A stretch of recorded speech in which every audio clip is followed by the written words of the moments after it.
Tu te demandes si ça vaut encore le cours de devenir CGP en 2026. Entre promesses de revenus passifs, les diplômes, la réglementation et tout ce qu'on voit passer sur les réseaux, tu ne sais plus qui croire.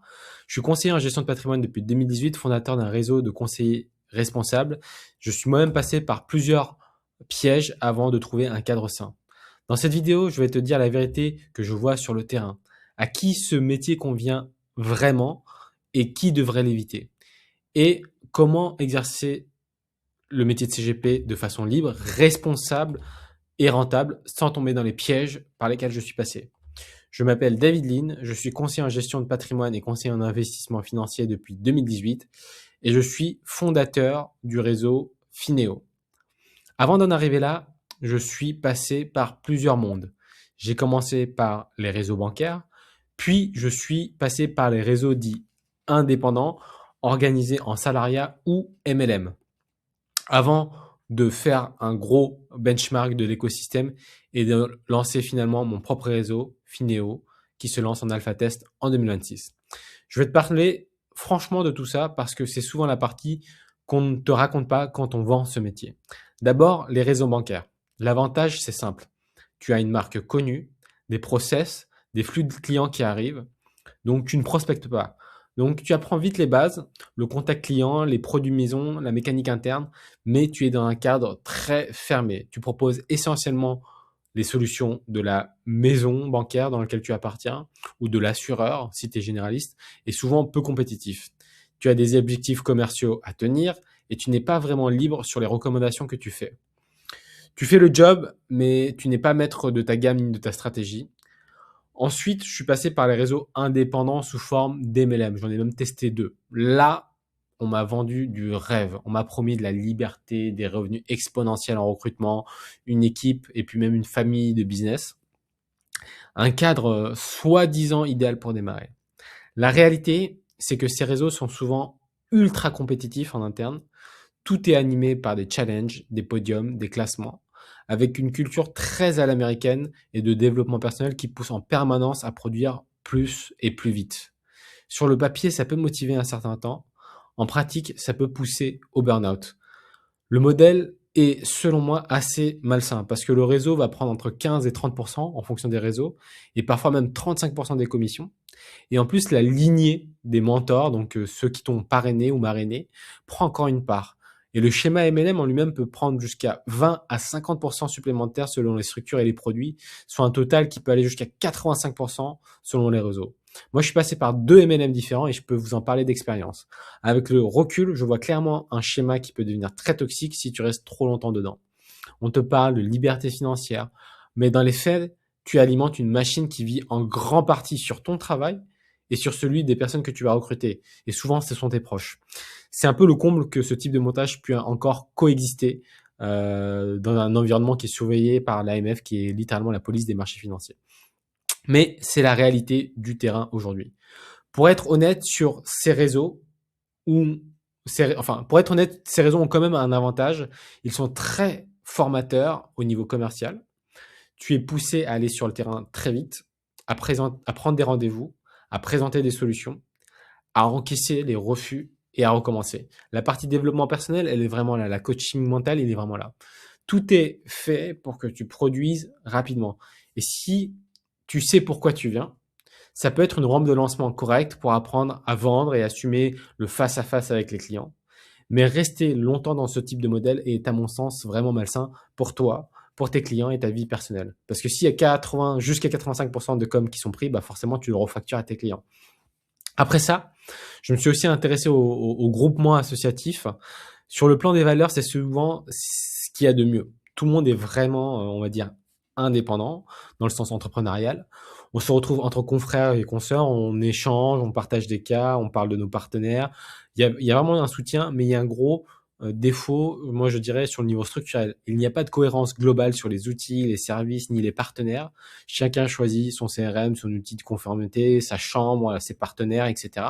Donc en gros, le résultat, c'est qu'il est très difficile de négocier fortement et en masse.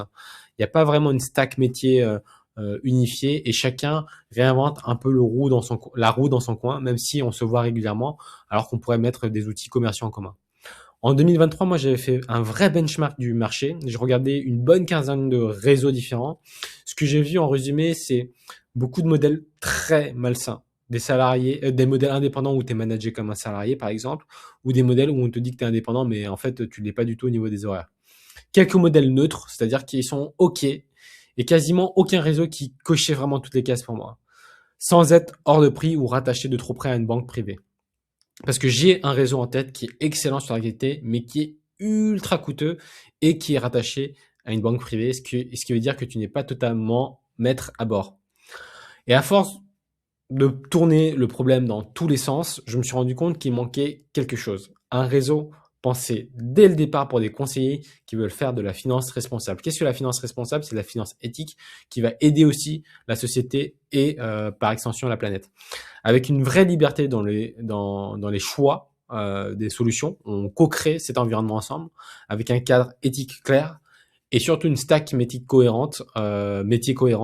Donc, on va avoir un outil commun pour tous et ça va nous permettre vraiment de tout regrouper et d'avoir une vision globale. C'est pour ça que j'ai décidé de lancer Fineo. Fineo, c'est le réseau que j'aurais aimé trouver lorsque je me suis lancé sérieusement. Un réseau pour des conseillers qui veulent exercer ce métier sur le long terme, assumer une exigence de conformité et de qualité sur le métier, aligner leurs pratiques avec leurs valeurs et ne pas être seul pour tout gérer. On travaille vraiment sur 3 axes. D'abord, la stack métier. L'idée, c'est d'avoir une pile d'outils cohérents pour éviter que chacun se batte avec 10 logiciels différents dans son coin.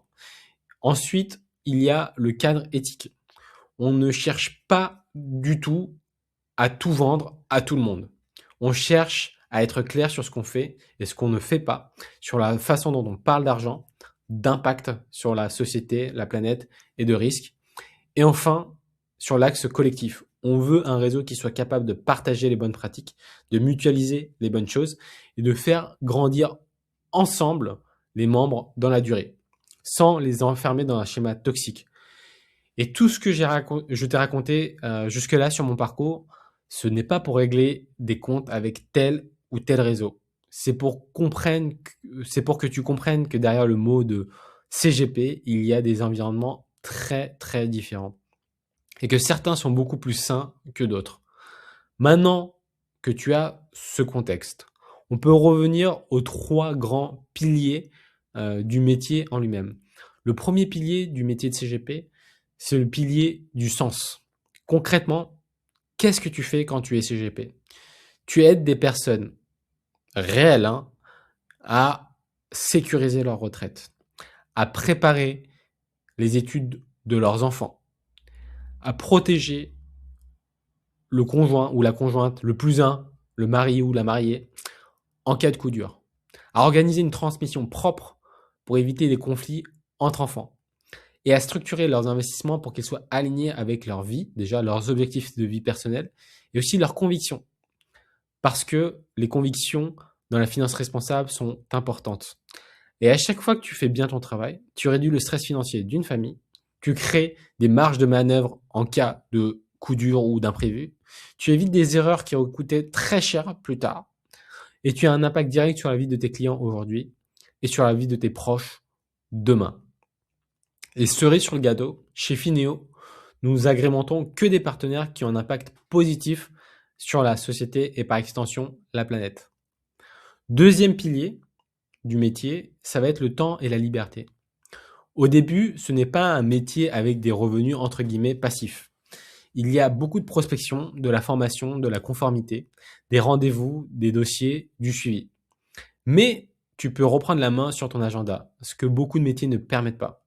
Tu peux décider quand tu travailles, c'est-à-dire si tu veux travailler tôt ou jusqu'à tard, sur quel jour tu te concentres tes rendez-vous, quel moment tu gardes pour toi, ta famille, ton sport, ton bien-être, tes passe-temps, tes hobbies. Et plus tu avances dans le métier avec les années, plus tu peux filtrer. Les clients avec qui tu veux vraiment travailler, tu peux dire oui ou non. Les activités qui te nourrissent dans ce métier-là.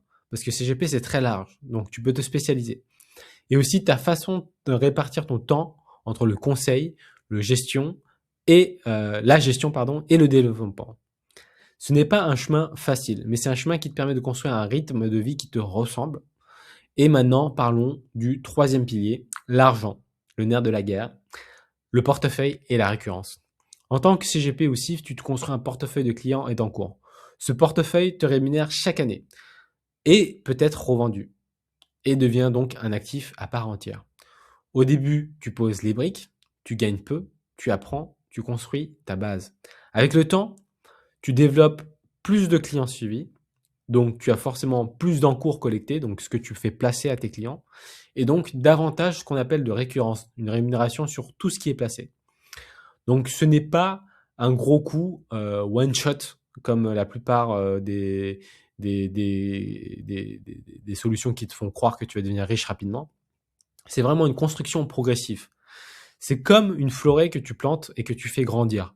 Ce portefeuille représente une partie de ta sécurité, une partie de ta retraite et quelque chose que tes proches pourront récupérer si jamais il t'arrivait quelque chose. En 2026, le vrai sujet, c'est pas de savoir si le métier existe encore. Le vrai sujet, c'est de savoir comment tu veux l'exercer. Dans un environnement toxique, ultra compétitif, centré sur les podiums, le développement personnel à l'américaine, ou encore dans un cadre plus sain où tu peux tenir dans la durée, respecter tes clients, surtout te respecter toi-même. Et construire quelque chose de solide sur le long terme. Si tu regardes cette vidéo jusqu'à maintenant, je pense que tu te poses sincèrement la question, est-ce que ce métier est pour moi? Ou comment je peux le faire de manière responsable sans être seul? Et ben dans ce cas-là, je t'invite à faire deux choses. Si tu es déjà conseiller en gestion de patrimoine ou conseiller en investissement financier, que tu es courtier, ou que tu es en cours de passage de tes habilitations, ou que tu les as déjà, inscris-toi au webinaire Finéo qui aura lieu le 6 janvier sur le site finéo.org. Et si tu regardes la vidéo beaucoup plus tard que le 6 janvier, 6 janvier 2026, il y aura d'autres webinaires. Donc, va voir sur le site finéo.org. On va y parler sans filtre du métier, de tel qu'il est vraiment aujourd'hui, des opportunités qui arrivent, parce qu'il y en aura plein, des changements à venir avec l'IA, des attentes des épargnants, mais vraiment l'opportunité du siècle qui va arriver sur les 15 prochaines années dans ce métier-là. Deuxième chose, si tu es en reconversion professionnelle ou que tu envisages sérieusement de le devenir, note la date du 15 janvier. Ce serait un temps dédié aux personnes qui veulent entrer dans le métier, comprendre les étapes, les formations à avoir, les différents statuts, et voir si Finéo peut être une bonne lampe de lancement pour toi. Si tu as déjà toutes les habilitations, mais que tu n'as jamais vraiment exercé, ou bien que tu n'as pas encore réussi à te lancer, bah, tu peux même décider de venir aux deux webinaires. Mais je te recommande surtout celle du 15 parce que on aura un peu plus de contexte sur le métier pour ceux qui veulent se reconvertir. Enfin, pour t'aider à transformer tes habilitations en vraie activité, toutes les infos et les liens seront dans la description de la vidéo. Vraiment, je ne suis pas là pour vendre un rêve. Je ne suis là pour te montrer à quoi ressemble ce métier en 2026, avec ses forces, ses limites et les choix que tu peux faire une fois que tu as toutes ces informations. Déjà, si cette vidéo t'a aidé à y voir plus clair, tu peux t'abonner à la chaîne et l'envoyer à une personne qui se pose la même question que toi en ce moment. Merci d'avoir pris ce temps. On se retrouve dans les prochaines vidéos ou bien au webinar et peut-être un jour dans le réseau Finéo. À bientôt.